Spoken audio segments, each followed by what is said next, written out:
Mario Cristobal is working overtime today, and so are we. After just landing Damien Martinez last night, Miami gets a transfer portal commitment this morning from Louisville linebacker Jaylen Alderman, a transfer portal commitment this afternoon from Marshall cornerback Diani Hill. Welcome to the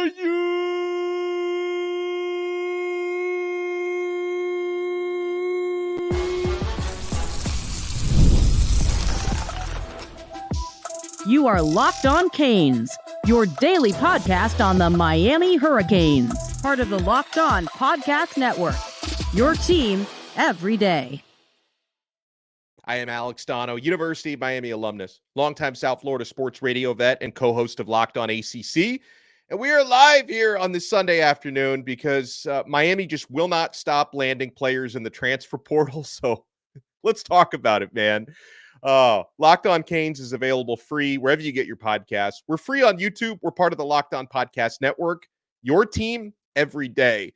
Now, on this episode, I do have, and hold on. I need to switch out my background here. I was so busy talking about it. You know what? Screw it. Let's keep the background what it is. I'll go full screen there because I was so wrapped up in everything going on. I forgot to change my background, but we're happy about this. So Miami already, as of last night, landed the top transfer portal running back available, the top transfer portal player available at the time in Damien Martinez. We will talk on this episode. Damien Martinez had a chat with our friends at 24/7 Sports explaining why he chose Miami. I also want to talk, though, about the more recent commits. Miami added a linebacker this morning. Miami adds a cornerback this afternoon. And something you'll notice about both of these guys, and I think the next possible transfer could also check off this box, talking about adding players who have history playing for position coaches who are now at Miami. That's obviously the case with Jaylen Alderman, who comes over from Louisville. He played under D. Nick and was recruited by D. Nick.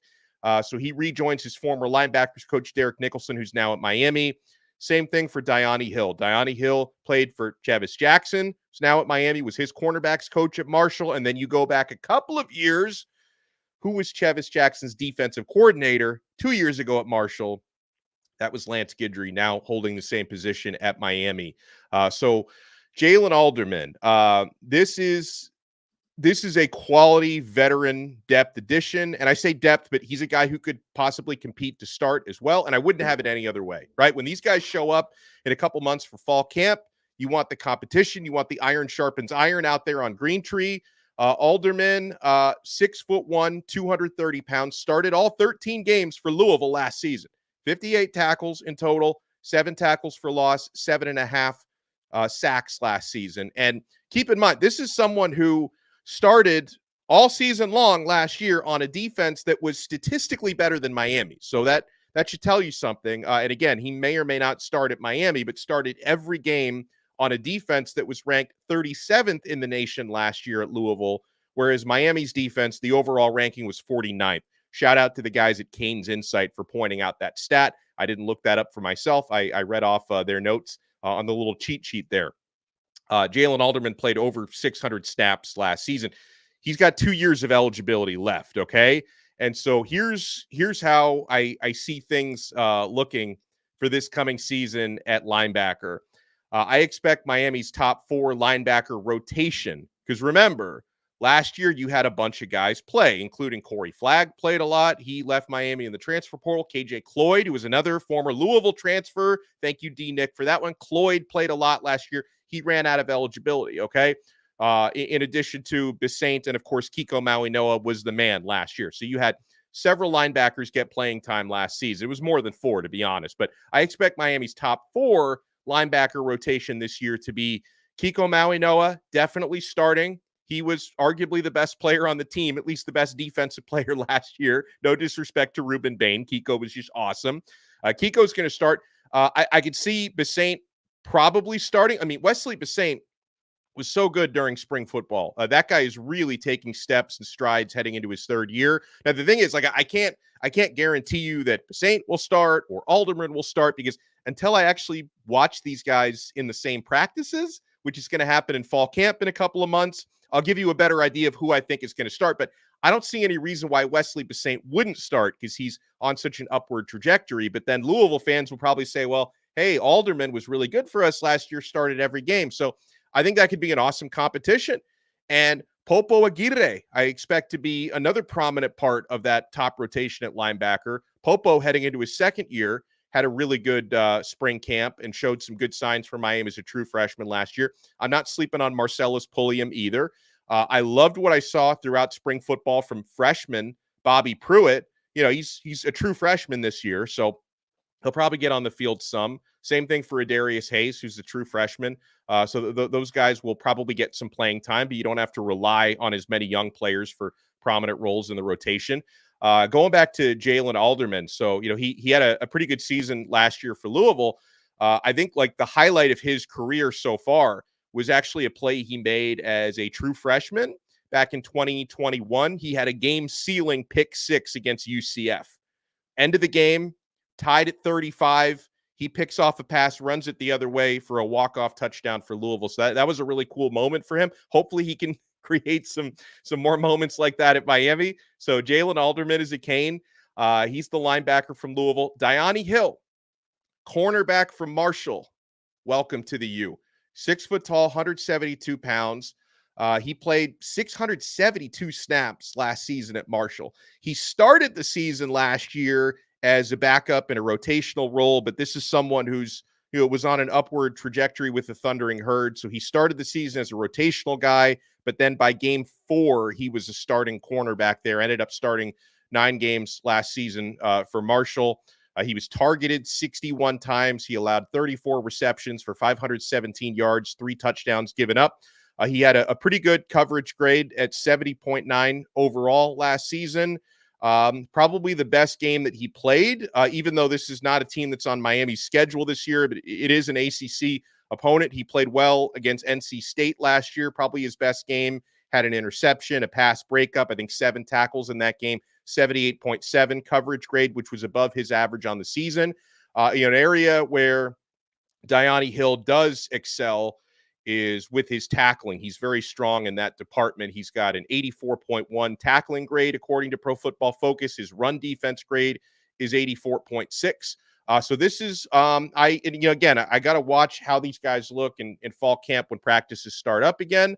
I don't look at Diani Hill and definitely say this guy is for sure starting. I could see him as an experienced rotational guy, and which is important, folks. I mean, listen, some of the players Miami has added going back to the last transfer portal, Cam freaking Ward, starting quarterback, right? Last night, Miami adds Damien Martinez. That's your starting running back. So some of these guys that Miami is adding are going to be surefire starters, but it's also Mario Cristobal wants to have as much experience as possible mixed in with the young guys. Like, it's not to say, oh, forget about the young guys, whatever. Like, Miami's got a lot of talented true freshmen that Mario recruited class of 2024, and a lot of really talented, of course, players heading into their second year from the class of 2023 who are, going to start in certain spots. Ruben Bain, you expect him to start. CeCe Maui Noah is going to be a starter again, on the offensive line. Other guys are going to get a lot more playing time this year than they did last year. But in terms of, trying to go all in with Cam Ward and trying to maximize that one season you have with the quarterback that the coaches feel really, really good about, they want to add as many veterans to the rotation as possible, guys who have, a year or two of eligibility left and have multiple starts under their belt. And I think Diani Hill fits that bill again. So I think he's someone who's going to be competing for snaps. Well, you guys know Daryl Porter Jr., I pencil him in. Well, I permanent marker him in as a starter. He's going to be one of Miami's starting cornerbacks. And I think a guy like Diani Hill is going to be competing for snaps with the likes of Damari Brown. I could see Damari Brown also being a starter, but Hill can compete with players like Damari Brown, Jadis Richard. Actually, Jadis Richard might be a starter. He had a really good spring. Either him or Damari Brown. Robert Stafford is going to be another guy competing for snaps with Diani Hill. And it's also, again, you talk, folks, about the relationships and the history playing under current Miami coaches. I do think when you're adding guys in the transfer portal, it's nice to know that you've got position coaches where, this guy can play for me, this guy can play in my system, right? Lance Guidry and Chavis Jackson both know that about Hill. D. Nick knows that about Jaylen Alderman. So that's the luxury of adding players like that. Folks, I want to talk a little bit more about Damien Martinez. Now, we did cover the Martinez commitment this morning. So if you missed our morning episode, Sunday morning, if you missed our morning episode, you want to make sure to check that out on Apple Podcasts, Spotify, wherever you get your pods, on our YouTube channel, of course. But I do want to go into a little bit more detail on Martinez, because Martinez, he sat down or maybe over the phone, spoke to the guys at Inside the U 24/7 Sports and explained why Miami was the spot for him. And some of his quotes were just downright awesome and also very encouraging when Miami fans are thinking about what the team could look like this coming season. So, my friends, we're only getting started on this live episode. Make sure you smash that like button. If you're watching us live on YouTube, smash that like button, subscribe to our channel. Make sure you subscribe on Apple Podcasts and Spotify. We're not done yet on this brand new episode of Locked on Canes. Keep it locked. And you already know I'm not done with Monopoly Go. I know what you're saying. Flag on the play. You already talked about that, but there's so much good stuff in this game. In Monopoly Go, you can team up with friends for timed tournaments where you work together to build up each other's boards. The more you win together, the more awesome prizes you unlock. And there's so much to get at Monopoly Go. Unique stickers you can trade with friends, cool new playing spaces to travel the boards with, hilarious emojis for taunting friends when you smash their buildings and you heist their vaults. Plus, Monopoly Go feels new and exciting every day with constantly changing tournaments and challenges. A ton include their own unique mini games like digging for treasure or a robot pachinko machine. And there's always new timed events that help you win big, like massive multipliers for everything you win or rent frenzies. There's always something fun to discover in Monopoly Go. So get off the bench and download it now free on Google Play or the App Store. Game on. Oh, it's always game on at FanDuel. We're also brought to you by America's number one sportsbook. My friends, it's playoff time in the NBA and NHL. Baseball's in full swing, and FanDuel is your place to bet on every game. Right now, new customers get $150 in bonus bets guaranteed. That's $150 win or lose. Bet on everything from slap shots to home runs to slam dunks, all on an app that's safe, secure, super easy to use. So what are you waiting for? Visit FanDuel.com/lockedon and make your first bet an automatic win. FanDuel, America's number one sportsbook. Thank you so much for making this episode of Locked on Canes your first or second listen today. We're available free wherever you get your podcasts. We're free on YouTube, part of the Locked on Podcast Network. Your team every day. So we talked this morning about Damien Martinez, who decided to take his talents to South Florida. Had that nice dinner at Smith and Walensky. I think at some point the weekend visitors also hit Prime 112. That's a darn good weekend. In the same weekend as an official visitor, you can hit Smith and Walensky and Prime 112. You know, when you go to Gainesville for a weekend visit, you can hit the Applebee's and you can hit Chick-fil-A, just not on Sunday, of course. Chick-fil-A on Saturday, Applebee's on Sunday. That's a fancy official visit weekend in Gainesville and Miami. A little Prime 112 and a little Smith and Walensky action. And I know the Florida State fans are in here trolling us as well. Zaxby's, that's the fancy dinner, fast food. They got a lot of sauces for those chicken tenders, but that's the fancy dinner in Tallahassee. So, you know, we talked about for Damien Martinez, the opportunity in South Florida to play behind an excellent Miami Hurricanes offensive line, to team up with a quarterback in Cam Ward, who Martinez knows Ward very well as a former adversary. Went up against this guy when he was at Oregon State. Cam Ward was at Washington State. So they're very familiar with each other's work. They were the best offensive players on their teams. Ward was the guy the straw that stirred the drink for Washington State.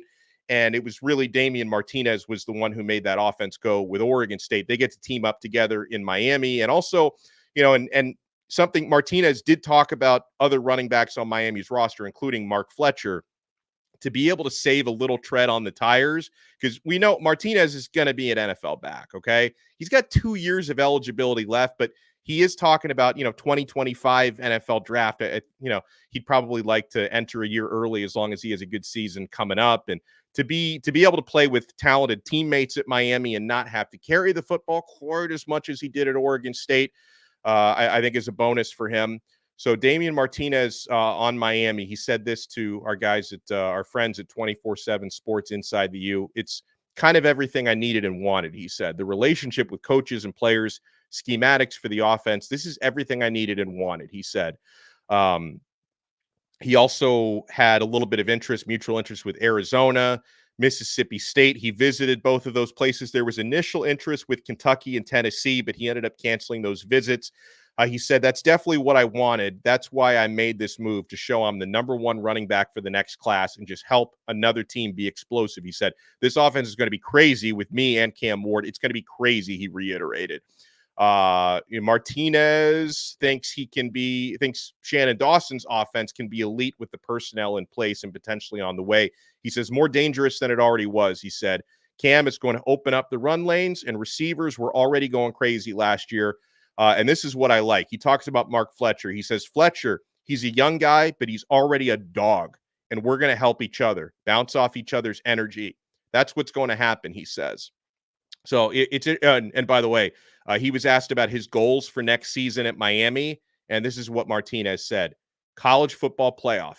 This team can definitely get there. We're going to make it happen, he said. But and listen, when I get excited, folks, and we're a long way away from August 31st. We're a long way away from the opener at the Swamp against Florida.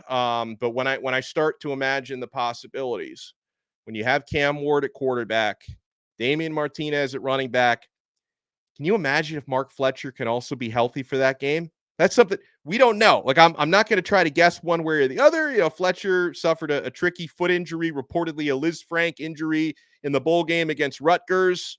He missed spring. Cristobal did have some optimistic words about Fletcher's recovery, so we'll see. But can you imagine if Mark Fletcher and Damien Martinez are both healthy at their best for that game against Florida, August 31st? My goodness, Miami's offense is going to be fun to watch, and it's going to be hard for Florida's defense not to get worn down. If you have I'm going to say a two-headed attack. I know that there are other guys. Like, I'm not sleeping on Chris Johnson, who can burn you. I'm not sleeping on A.J. Allen. I'm not sleeping on the Hellcat or Jordan Lyle. But if your primary 1-2 punch in that game and for most of the season is Damien Martinez, who proved himself first team all Pac-12 last year, 1,185 yards rushing.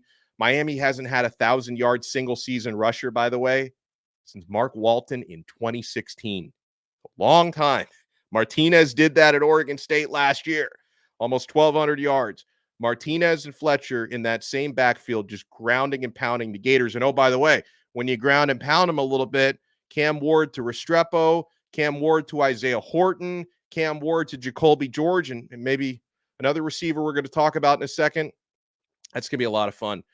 And I imagine what that offense could look like. But it's definitely encouraging when Martinez talks about he and Mark Fletcher together.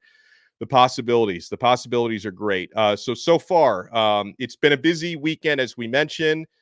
Damien Martinez commits to the U Saturday night, last night.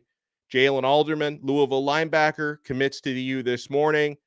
Diani Hill, Marshall cornerback, commits to the U this afternoon. Other players who visited over this weekend: Sam Brown, the wide receiver from Houston. That's what I mentioned. You know, maybe there could be another receiver to talk about, another weapon for Cam Ward. And we also had a visit from Tyler Barron, the former Tennessee defensive end who was just at Louisville, transferred to Louisville in January, transferred away from Louisville here in April. So as far as Sam Brown goes, I feel very optimistic with Brown. Chris Hummer from 24/7 Sports has actually dropped the crystal ball prediction for Brown to land at Miami.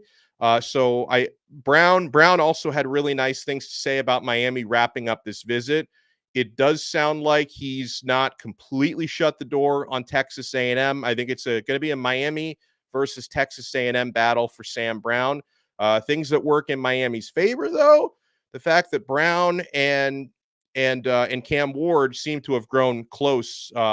They worked out together last week in Texas, so they're already talking about working out together again in the coming weeks. So the fact that those two are already doing off-schedule workouts, building some chemistry, I think that works in Miami's favor. And then obviously with Brown, just as we talked about, Jaylen Alderman having the D-Nick connection, Diani Hill having the Chevis Jackson and Lance Guidry connection, Sam Brown he's got the Shannon Dawson connection. He played for Dawson in Houston, where Shannon Dawson was the defensive coordinator through 2022. And, Brown had an awesome year in the Big 12 last year, 815 receiving yards for the Houston Cougars. He's someone who I think can definitely make Miami's offense better and certainly make their offense deeper. Now, here's the other thing we have to think about. We're talking about adding some really important, really explosive players, especially to the offensive side of the football, although you did add 2 defensive players today. But the next big focus for Miami, defensive tackles, right?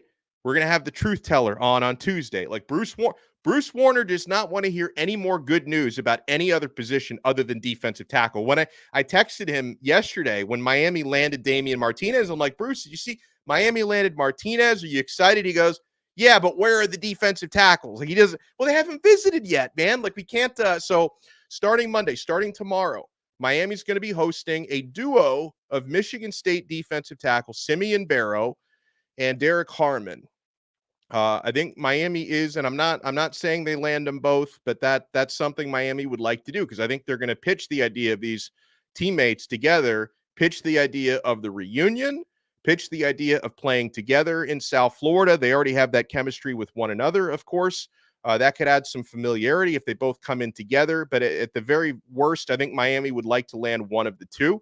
Simeon Barrow, slightly more proven and a year more experience, but Derek Harmon is a little bit bigger. He's around the 330-pound range, I think 6'5" around there. He's considered to be the guy with the higher upside, and maybe he is going to be the better player within the next couple of years. So, if Miami can land one of the two of them, or if we can really be greedy, you try to land both of them.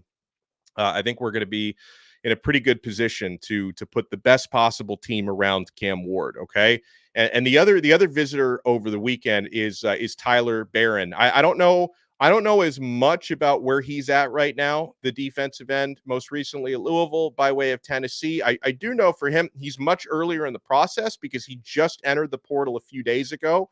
So I don't know if the Miami visit would be like a one and done visit for him or if he wants to explore a few more options. We'll see. But I think there's optimism Miami with most of the visitors, and they've already gone 3 for 5 so far. You got 2 more important visitors coming in tomorrow. So I appreciate you guys coming in.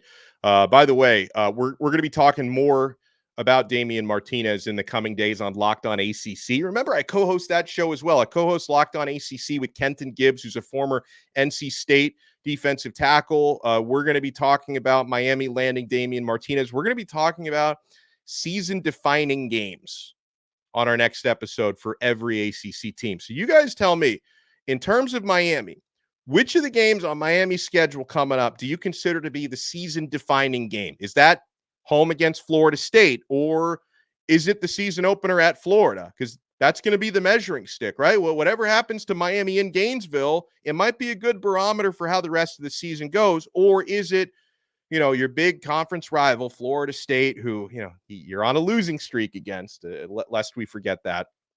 And that's a game that could decide possible ACC championship implications. So what do you guys think will be the season-defining game for the Miami Hurricanes this coming season? All right, so folks, again, we'll be tracking the transfer portal tirelessly.